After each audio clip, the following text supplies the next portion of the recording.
Bismillahirrahmanirrahim. Assalamualaikum warahmatullahi wabarakatuh. Selamat pagi, selamat siang, selamat sore, selamat malam semuanya. Kembali lagi di video pembelajaran. Kita masih membahas mengenai manusia, tempat, dan lingkungan. Nah, sini kita membahas mengenai kondisi alam Indonesia dan perubahan akibat interaksi antar ruang. Kondisi alam Indonesia. Nah, alam Indonesia itu dikenal sangat indah dan kaya akan berbagai sumber daya alamnya. Ya, tidak heran banyak wisatawan dari berbagai dunia tertarik datang ke Indonesia. Ya, ke berbagai wilayah. Bahkan di sini dicontohkan di gambar ini Bali ya. Bali itu sering didatangi oleh wisatawan asing dari luar ya. Sehingga Bali lebih terkenal dibanding dengan Indonesia. Padahal Indonesia sendiri Bali bagian dari Indonesia ya. Keindahan alam Indonesia dapat dinikmati di berbagai wilayah ya. Sebetulnya nggak hanya di Bali.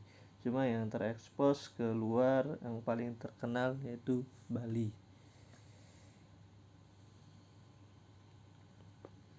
Nah, keadaan alam Indonesia di sini dibagi menjadi dua bagian ya.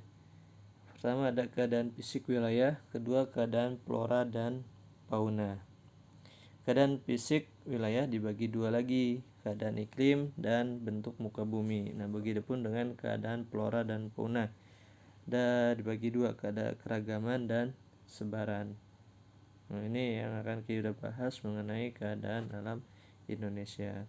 Nah, yang pertama keadaan fisik wilayah. Sebagai salah satu wilayah Indonesia yang memiliki fisik tertentu, nah keadaan fisik tersebut dapat dikenali dari keadaan geologi, yaitu bentuk muka bumi dan iklim. Nah, keadaan fisik akan mempengaruhi corak atau karakteristik kehidupan makhluk hidup yang tinggal di atasnya, ya. Lalu yang tinggal di pinggir pantai, nah, karakteristiknya itu jadi manusia yang tinggalnya itu mayoritas jadi nelayan ya, beda dengan yang tinggal di pegunungan, itu lebih ke bertani. Itu ya yang keadaan fisik itu sangat mempengaruhi corak dan karakteristik kehidupan makhluk hidup. Nah, di sini kondisi geologi Indonesia. Nah, kita sudah sering mendengar ya geologi.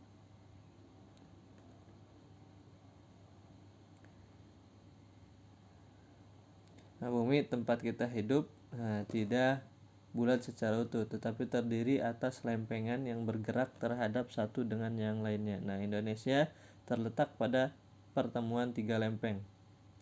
Ya, tiga lempeng tektonik besar, yaitu lempeng Indo-Australia, Eurasia, dan lempeng Pasifik. Nah, lempeng Indo-Australia bertumbukan dengan lempeng Eurasia di lepas pantai Sumatera, Jawa, dan Nusa Tenggara. Nah, lempeng Pasifik bertumbukan dengan Eurasia ya di utara Papua dan Maluku Utara. Nah, tumbukan lempeng tersebut kemudian membentuk rangkaian pegunungan yang menjadi gunung api di sepanjang pulau Sumatera, Jawa, dan Nusa Tenggara. Gitu ya. Nah, di sini peta dari tumbukan lempeng dan rangkaian gunung api di Indonesia. Nah, ini sebaran gunung berapi di Indonesia ya.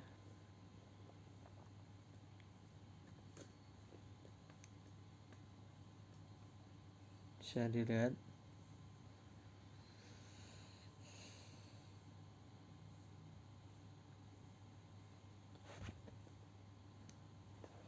Lanjut ke bentuk muka bumi. Nah, Indonesia terdiri atas belasan ribu pulau ya, baik yang berukuran besar maupun yang berukuran kecil. Jumlah pulau seluruhnya mencapai 13.466 ya. Luas wilayahnya mencapai 5.180.053 km persegi. Terdiri atas daratan seluas 1.922.570 km dan lautan seluas 3.257.483 km. Nah, ini berarti wilayah lautannya lebih luas ya dari wilayah daratan.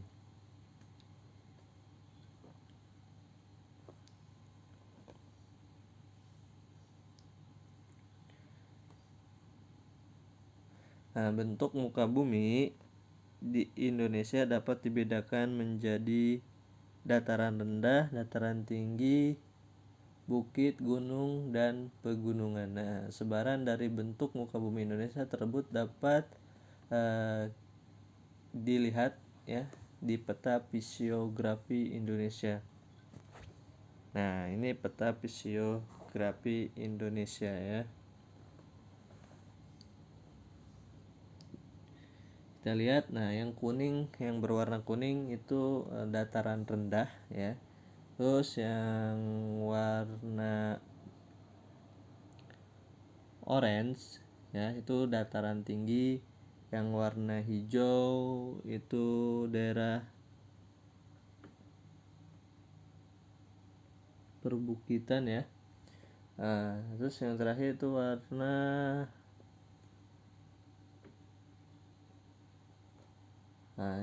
yang paling beda itu warna apa ya, warna lebih gelap itu daerah pegunungan ya, bisa dilihat di peta fisiografi Indonesia.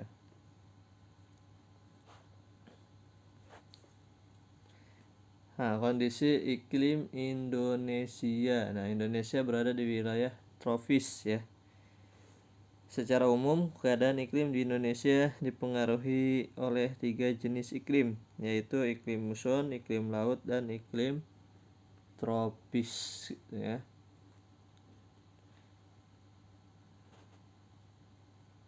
Secara umum, keadaan iklim di Indonesia dipengaruhi oleh 3 jenis tadi ya.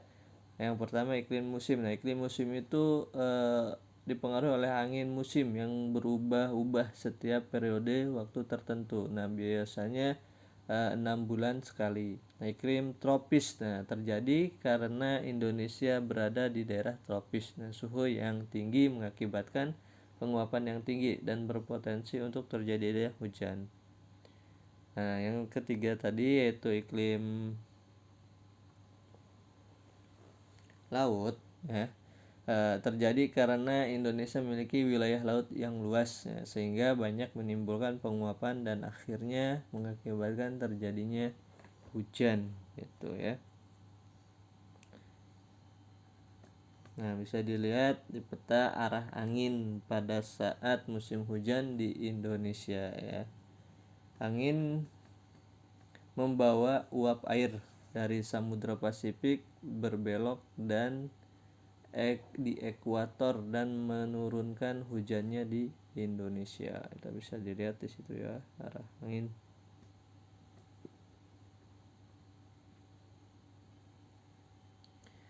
Ya, yang warna merah itu angin muson barat ya. Yang warna biru itu arah angin muson timur.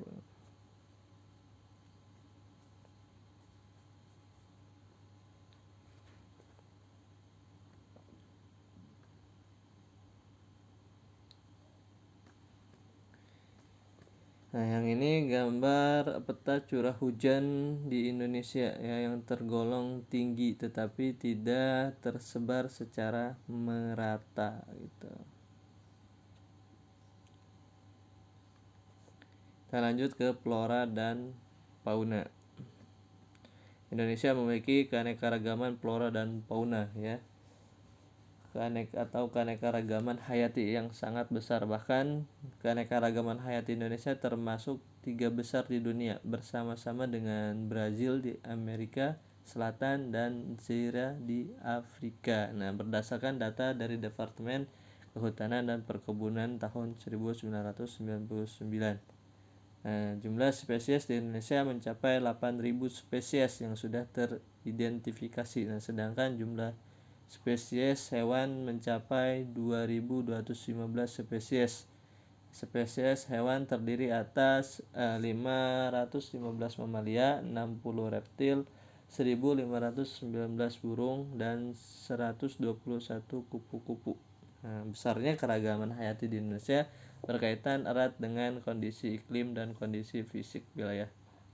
Ya, suhu dan curah hujan yang besar memungkinkan tumbuhnya berbagai jenis tumbuhan. Kenapa seperti itu? Ya, karena tumbuhan memerlukan air dan suhu yang sesuai. Nah, semakin banyak air tersedia, semakin banyak tumbuhan yang tumbuh, dan karena itu semakin banyak hewan yang dapat hidup di daerah tersebut. Lanjut kita ke persebaran flora di Indonesia. Nah, flora di Indonesia ternyata dapat dibedakan menjadi dua kelompok, yaitu Indo-Malayan dan Indo-Australian. Nah, kelompok Indo-Malayan itu meliputi kawasan Indonesia Barat ya. Pulau-pulau yang masuk ke dalam kelompok ini yaitu Sumatera, Kalimantan, Jawa, dan Bali. Nah, kelompok Indonesia Australian itu meliputi tumbuhan yang ada di kawasan Indonesia Timur. Ya, pulau-pulau yang termasuk dalam kawasan ini adalah Sulawesi, Nusa Tenggara, Maluku, dan Papua.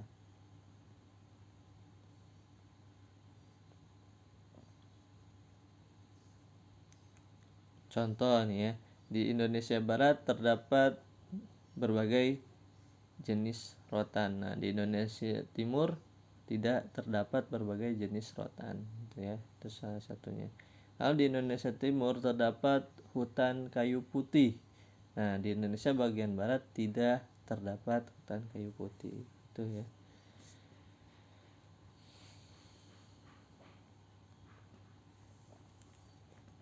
Persebaran fauna di Indonesia. Nah, fauna di Indonesia dapat dikelompokkan menjadi 3 corak, yaitu fauna bagian barat, tengah, dan timur. Nah, garis yang memisahkan fauna Indonesia dan bagian barat dengan tengah dinamakan garis Wallace. Nah, sedangkan garis yang memisahkan fauna Indonesia bagian tengah dan timur itu dinamakan garis Weber. Ya, seperti contohnya di sini. Nah, bisa dilihat garis Weber dan garis Wallace ya, yang memisahkan Indonesia bagian barat dan tengah, nah, tengah dan timur. Fauna bagian barat itu memiliki ciri tipe halnya fauna Asia ya, sehingga disebut dengan tipe Asiatis. Fauna bagian timur memiliki ciri atau tipe yang mirip dengan fauna yang hidup di benua Australia. Nah, sehingga disebut tipe Australis. Nah, fauna bagian tengah merupakan fauna peralihan yang ciri atau tipenya itu berbeda dengan fauna Asiatis maupun Australis. Faunanya memiliki ciri terdiri yang ditemukan di tempat lainnya di Indonesia. Nah, fauna ini disebut fauna endemis gitu ya. Lanjut ke fauna Indonesia bagian barat. Nah, fauna Indonesia bagian barat atau tipe Asiatis itu mencakup wilayah Sumatera, Jawa, Bali, dan Kalimantan ya. Mamalia yang berukuran besar banyak ditemui di wilayah ini ya, seperti gajah, macan, tapir, badak bercula satu, banteng, kerbau, rusa, babi hutan, orang utan, monyet, gitu ya, bekantan, dan lain-lain, masih banyak lagi. Selain mamalia, di wilayah ini banyak pula ditemui reptil seperti ular, buaya, toke, kadal, ya, biawak, bunglon, kura-kura, dan terenggiling. Nah, berbagai jenis burung juga dapat ditemui, diantaranya burung hantu, gagak, jalak, elang, merak, kutilang, dan berbagai macam unggas. Berbagai macam ikan air tawar seperti pesut ya, jenis lumba-lumba di Sungai Mahakam dapat ditemui di wilayah ini.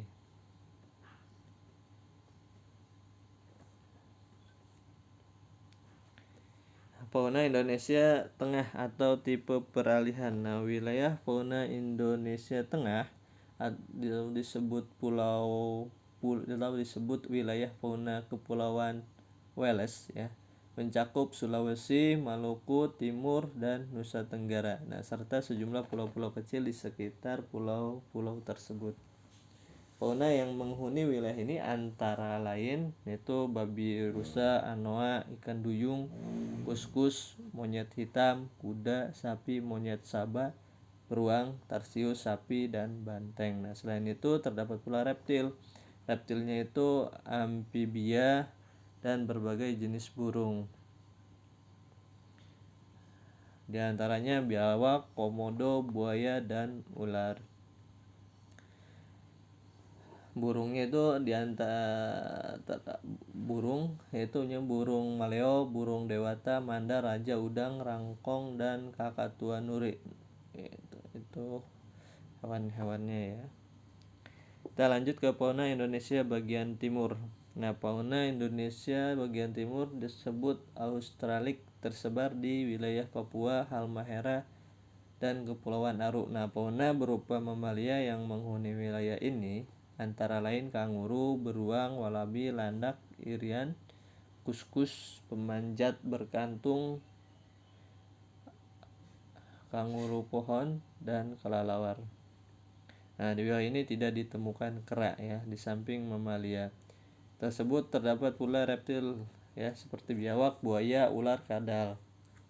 Jenis burung ditemui di daerah ini antara lain cendrawasih, nuri, raja, udang, kasuari, dan namudur. Nah, jenis ikan air tawarnya relatif lebih sedikit ya.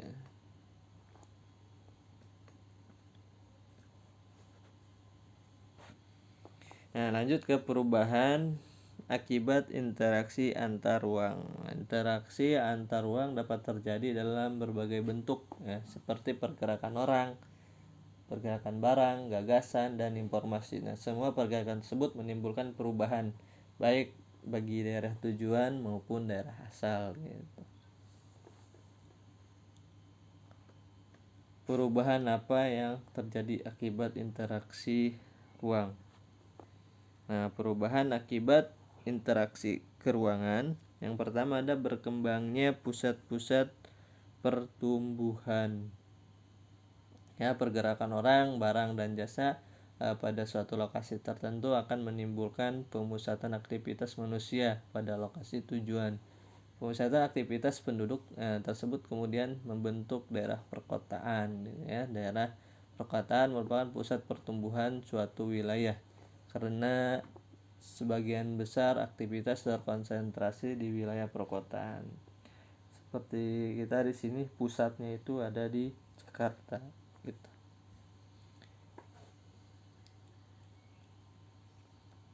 Yang kedua ada pusat penggunaan lahan ya, aktivitas penduduk yang terus meningkat pada akhirnya akan memerlukan lahan untuk menampung aktivitas tersebut. Semakin banyak penduduk yang datang pada suatu kota akan disertai dengan kebutuhan tempat tinggal. Nah, akibatnya terjadi alih fungsi lahan dari lahan pertanian menjadi pemukiman. Hal yang sama juga terjadi pada industri, perdagangan, jasa, dan lainnya yang memerlukan lahan untuk menampung aktivitasnya. Nah, dengan demikian perubahan penggunaan lahan dari pertanian ke non-pertanian ya, bisa pemukiman, industri, perdagangan, jasa, dan lainnya. Ya, akibatnya daerah-daerah pinggiran dari pusat kota seperti Jakarta, Bekasi, Bogor, nah itu kena dampak ya perubahan penggunaan lahan. Yang tadinya di Bogor banyak hutan, banyak sawah, nah sekarang sudah beralih fungsi menjadi tempat tinggal ataupun industri dan lain-lainnya. Yang ketiga ada perubahan orientasi mata pencaharian. Ya, interaksi spasial umumnya terjadi pada adanya kepentingan ekonomi, ya, khususnya berkaitan dengan pekerjaan. Daerah yang menjadi tujuan pergerakan penduduk akan dihuni oleh mereka yang memiliki pekerjaan yang beragam. Jenis pekerjaan juga berkembang karena adanya kebutuhan akan barang dan jasa yang semakin beragam. Orientasi pekerjaan berubah menjadi yang tadinya berorientasinya pada sumber daya alam, ya, yaitu bertani, bercocok tanam gitu ya.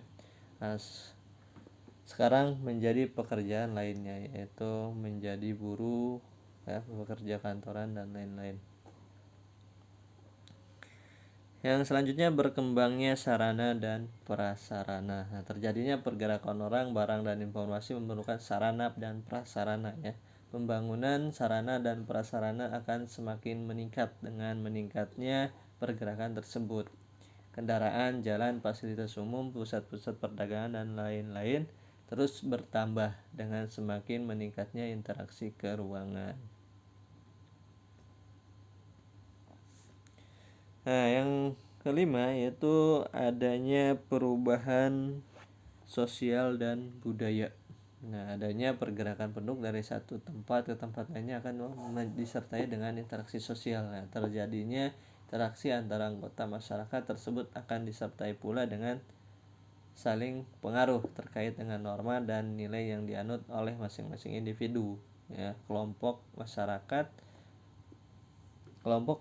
pendatang dan penduduk asli saja memiliki nilai dan norma yang berbeda. Nah, perubahan sosial juga menyangkut perubahan status sosial. Nah, berkembangnya suatu wilayah karena adanya interaksi spasial akan mempengaruhi status sosial masyarakatnya.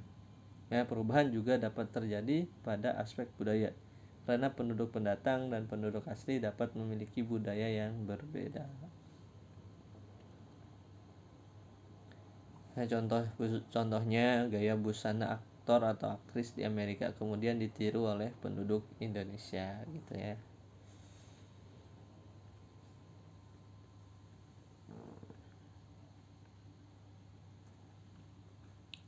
Selanjutnya ada berubahnya komposisi penduduk. Nah, interaksi keruangan dalam bentuk pergerakan orang akan menimbulkan konsentrasi penduduk dalam suatu wilayah.